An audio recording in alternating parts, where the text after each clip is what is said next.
جس عظیم ترین شخصیت کے سننے کے آپ منتظر تھے وہ وقت آ گیا کہ اب آپ کے سامنے بلا کسی تاخیر کے اس عظیم شخصیت کو آپ کے حوالے کروں۔ ایسا خطیب جو زبان و بیان میں ایسی مہارت رکھتے ہیں کہ تھوڑی دیر کی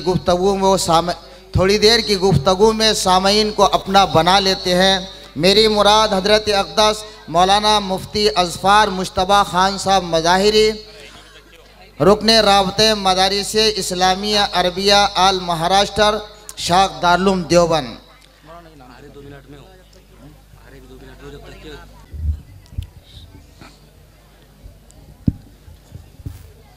الحمد لله الذي نزل الفرقان على عبده ليكون للعالمين نذيرا، والصلاة والسلام على النبي الأمي الذي أرسله بالحق بشيرا ونذيرا وداعيا إلى الله بإذنه وسراجا منيرا. أما بعد فأعوذ بالله من الشيطان الرجيم. بسم الله الرحمن الرحيم. يا أيها الذين آمنوا قوا أنفسكم وأهليكم نارا. وعن عثمان بن عفان رضي الله تعالى عنه قال قال رسول الله صلى الله عليه وسلم خيركم من تعلم القرآن وعلمه او كما قال صلی اللہ علیہ وسلم.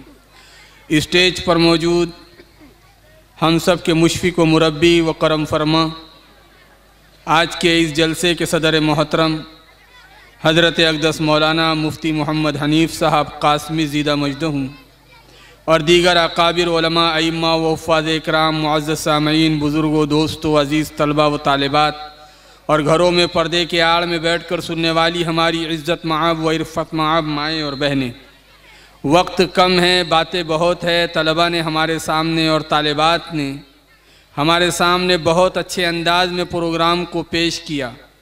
اب کوئی ایسا عنوان باقی نہیں رہا کہ آپ کے سامنے کچھ کہا جائے، کچھ بولا جائے، لیکن حکم ہوا، بیٹھ گئے. اصل پروگرام بچوں کا ہی تھا.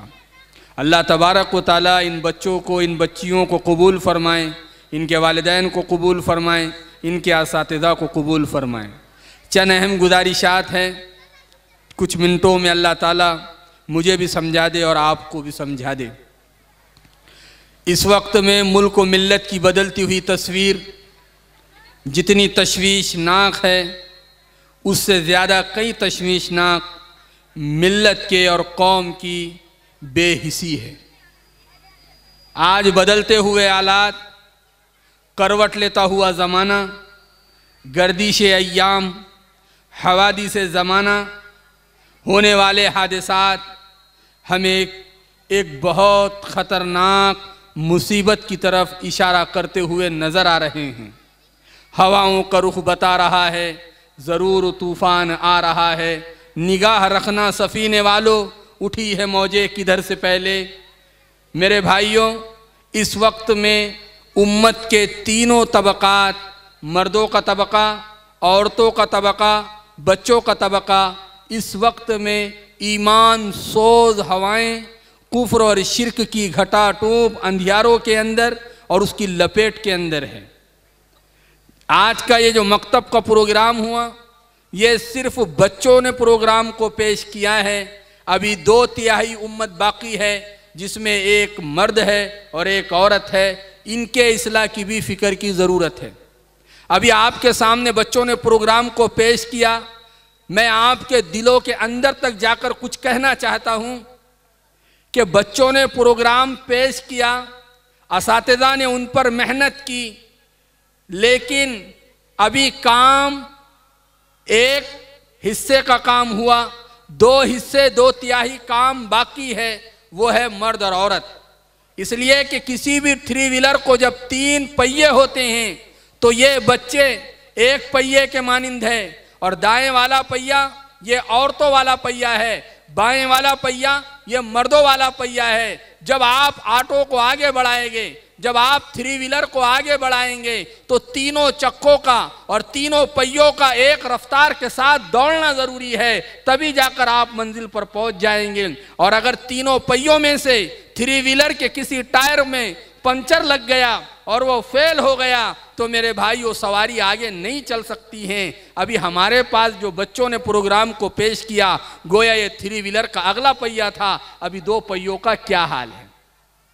اس لیے جیسے ایک مائک یہاں لگا ہے تو ایک مائک ان کے باپوں کے پاس بھی دیا جائے اور ایک مائک ان کے ماؤں کے پاس بھی دیا جائے۔ بچے سے یہاں غسل کے فرائض سنے جا رہے ہیں تو اس کی اماں سے پردے کے آڑ میں غسل کے فرائض سنے جائے، اس کے ابا سے مجمع عام میں غسل کے فرائض سنے جائے، تو جب تینوں پہیے برابر چلیں گے تو دین کی گاڑی اور دین کی 3 ویلر آگے بڑھیں گی۔ ہمارے پاس نظریاتی تعلیم نہیں رہی، رسمن اور رواجن ہم مسلمان رہے ہیں۔ اس وقت کا سب سے بڑا المیہ یہ ہے کہ ہم صرف رسمن اور رواجن مسلمان بن رہے ہیں، ہم مسلمان دکھنا چاہتے ہیں، مسلمان بننا نہیں چاہتے۔ جس کو کسی نے کیا ہی خوب کہا ہے کہ ہم دیندار دکھنا چاہتے ہیں، دیندار بننا نہیں چاہتے، اور اللہ کی مدد اور مسلمانوں کے عروج کا راز دیندار بننے میں ہے نہ کہ دیندار دکھنے میں، کیونکہ دور نبوت ہے، مدینہ منورہ ہے، سرکار دو عالم صلی اللہ علیہ وسلم موجود ہے، حضرات صحابہ اکرام رضوان اللہ تعالی علیہم اجمعین موجود ہے جو خود دیندار تھے، لیکن اس زمانے میں منافقین بھی بڑی تعداد میں موجود تھے جو پہلے صف کے نمازی تھے، دیندار دکھتے تھے، دیندار تھے نہیں۔ اس لیے قرآن کریم میں اللہ تعالیٰ نے منافقین کی مذمت اور ان کے نفاق کو بیان فرمایا، ان کے دل کو بیمار دل بیان فرمایا۔ میرے بھائیو، اس وقت میں ہمارے لیے ضروری ہے کہ ہم اپنے بچوں کو بنیادی تعلیم نظریاتی طور پر دیں۔ یہ کیسی ہوگی؟ جب ہم قرآن کی تعلیم کو، جب ہم عقائد کو، جب ہم مسائل کو اور جب ہم ایمان کو جان سے زیادہ بڑی چیز سمجھیں گے تب جا کر ہم ایمان کو بچانے کی فکر کریں گے۔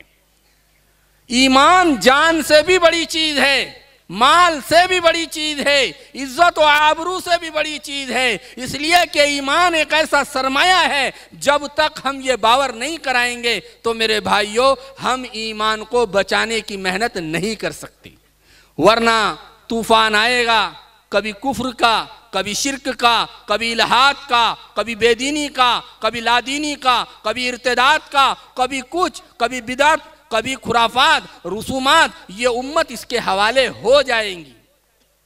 اس لیے پہلے ہی دن سے جناب رسول اللہ صلی اللہ علیہ وسلم نے امت کے تینوں طبقات پر دین کی محنت کی ہے، ان کو دیندار بنانے کی محنت کی ہے۔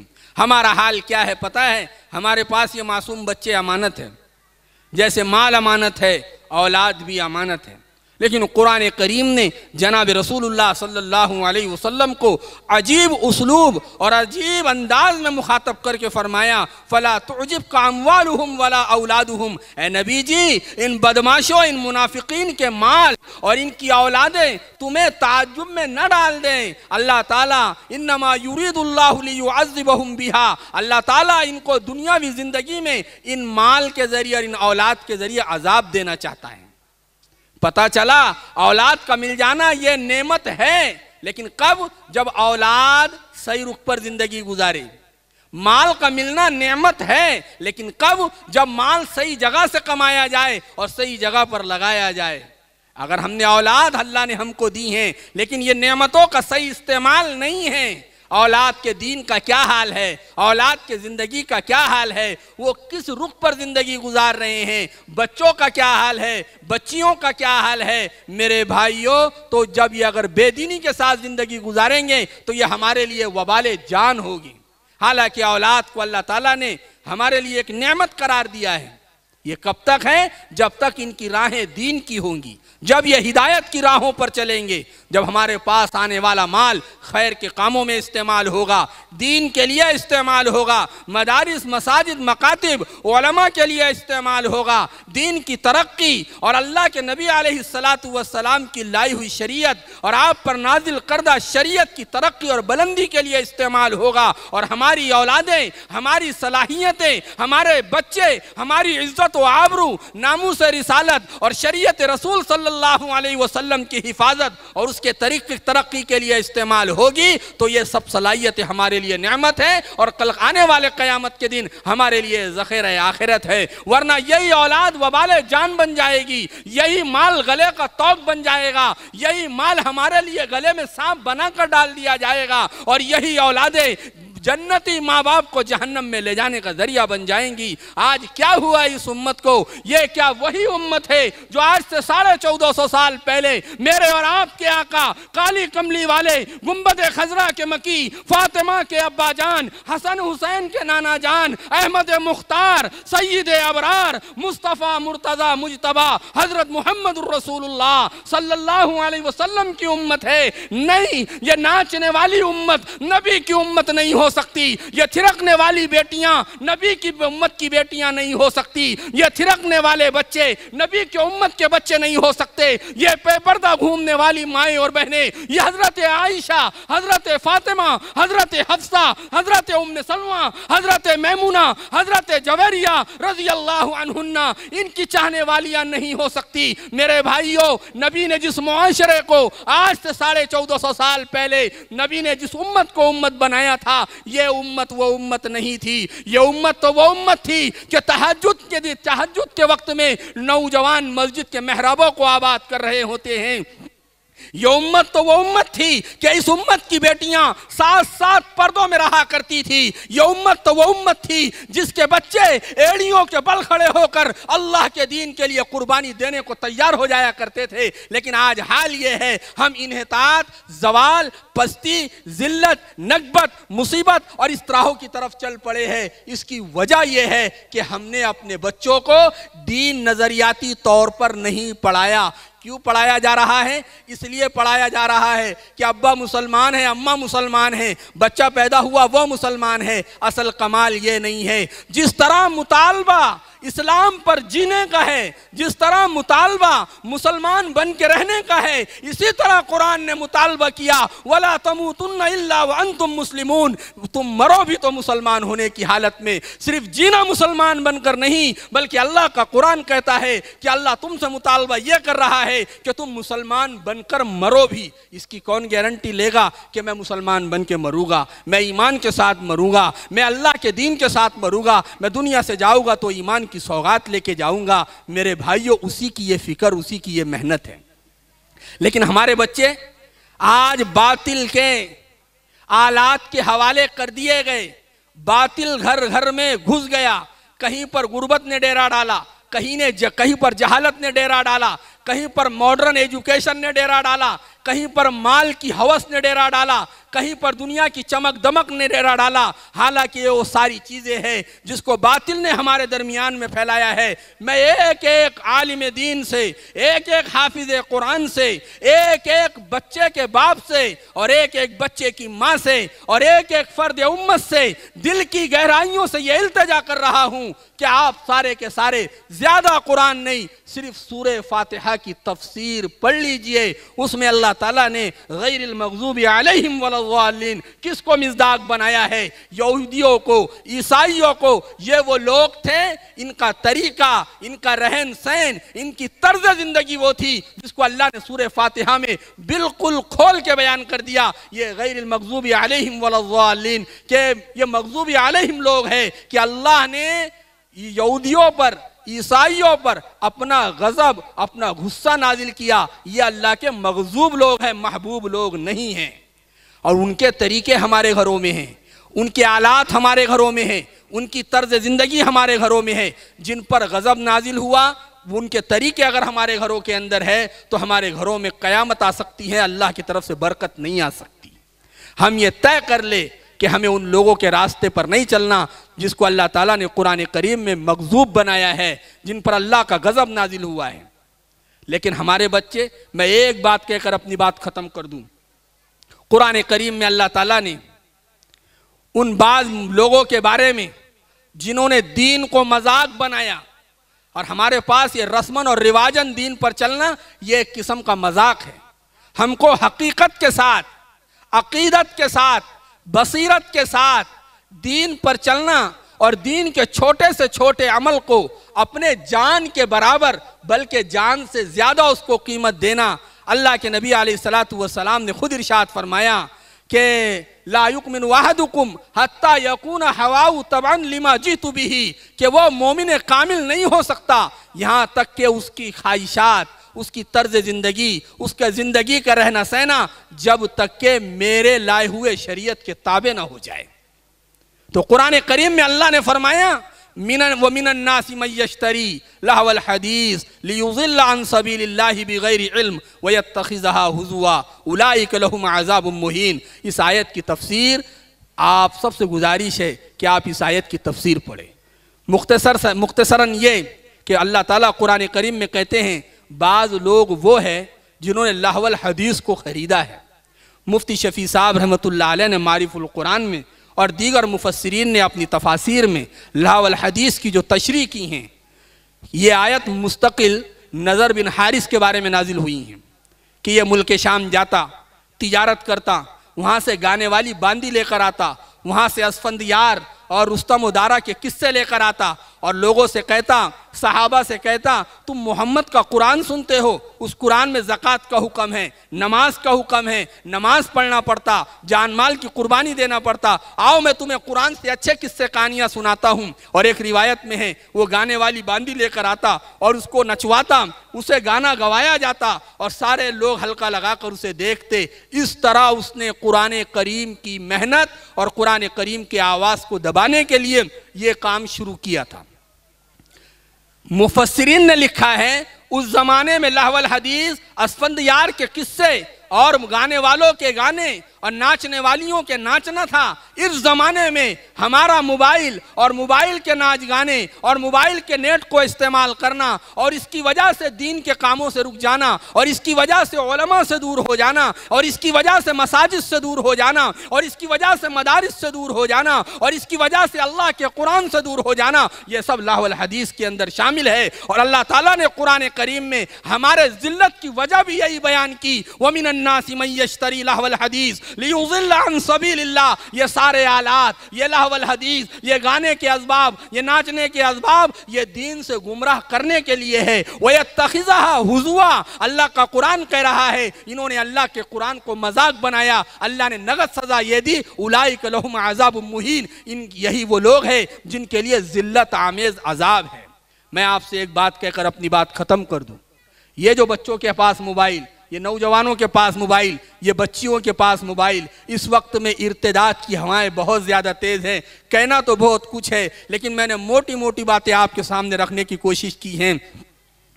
ہم غور تو کریں، اس موبائل کی وجہ سے ہماری نمازیں، ہمارا قرآن، ہمارے علماء کے پاس بیٹھنے یہ سب ختم ہو گیا. اب سب موبائل نکالتے ہیں اور نیٹ سے اپنے مسئلوں کو دریافت کرتے. علماء کے پاس، علماء کی صحبت، علماء کے پاس بیٹھنا یہ ختم ہو گیا ہے، جس کے نتیجے میں باطل نے اس امت کو اپنے ہاتھ کا جھنجھونا بنایا ہے، اپنے ہاتھ کے وہ مداری کی ڈگڈگی بنا دی ہے. جب چاہتا ہے اس امت کو بجاتا ہے، جب چاہتا ہے اس امت کو نچواتا ہے. اس لیے میرے بھائیوں، یہ موبائل اس زمانے کا لہو الحدیث ہے اور جو اس کے وجہ سے دین میں کا ناقص رہے گا اور اس کا موبائل، اس کی بے حیائی، اس کے ناچنے اور گانے یہ اگر دین سے دوری کا ذریعہ بنیں گے تو دنیا میں بھی اس کے لیے ذلت آمیز عذاب ہوگا. اس لیے اپنے بچوں کو موبائل سے بچاؤ، اپنی جوان بچیوں کو موبائل سے بچاؤ. خدا را اپنی نسلوں پر رحم کرو. ارتداد اتنا عام ہو چکا ہے. حضرت مولانا سجاد صاحب نعمانی دامت برکاتہم العالیہ نے ایک اپنے بیان میں کہا 8 لاکھ اہل ایمان کی بیٹیاں مرتد ہو چکی ہیں. اور مرتدات کی شکل کیا؟ صرف مرتد نہیں ہوئی بلکہ بے دینوں، اللہ کے نہ ماننے والوں، اللہ کے منکرین کے ساتھ نکاح اور شادی کر لی ہے. میرے بھائیوں بتاؤ ان نسلوں کو، وہ جو نسلیں وجود میں آئیں گی جو اللہ کی باغی ہوگی، اس کا ذمہ دار کون ہے؟ اس نے کسی نے کیا ہی خوب کہا ہے، گھر میں اگر جوان بیٹی کے پاس موبائل ہے تو گھر کی دیواریں اونچا کرنے سے کوئی فائدہ نہیں ہے. اس لیے اپنے بچوں کو ارتداد سے بچاؤ، اپنی بچیوں کو ارتداد سے بچاؤ، خود بھی ان ساری چیزوں سے بچو. آخری گزارش، اگر کوئی اس مجمع میں شراب کا عادی ہے وہ شراب چھوڑ دے. اس لیے کہ میرے بھائیو، اللہ کے نبی علیہ السلام نے فرمایا شراب ساری برائیوں کی جڑ ہے۔ جس گھر میں شراب پی جاتی ہیں اس گھر کا بچہ اگر عبد القادر جیلانی کے پاس بھی پڑھنے کو چلے جائے تو اس گھر میں دین داخل نہیں ہو سکتا، اس لیے کہ شراب ساری برائیوں کو کھینچ کر لاتی ہیں، ساری بے حیائیاں شراب کی وجہ سے جنم پاتی ہیں۔ اس لیے پورا مجمع نیت کریں انشاءاللہ ہم سارے کے سارے اللہ کے دین کو پڑھیں گے، اللہ کے دین کو پڑھائیں گے، قرآن کی تفسیر پڑھیں گے، اور ہم رسماً رواجاً دین نہیں پڑھیں گے بلکہ ہم نظریاتی طور پر دین کو پڑھیں گے، دین پر عمل کریں گے۔ جب یہ ہوگا تو نظریات کسے کہتے جانتے ہو؟ نظریہ وہ ہوتا ہے جس پر جان دی جاتی ہیں، نظریہ وہ نہیں ہوتا جس کو اپنے اوپر قربان کیا جائے۔ اللہ تبارک و تعالی ہم تمام کو اس مختصر سی باتوں پر عمل کی توفیق عطا فرمائے۔ وقت بھی زیادہ ہو رہا ہے، میرے بعد بھی آج کے اس صدر کو بولنا ہے۔ اللہ ہم تمام کو کہنے سننے سے زیادہ عمل کی توفیق عطا فرمائے۔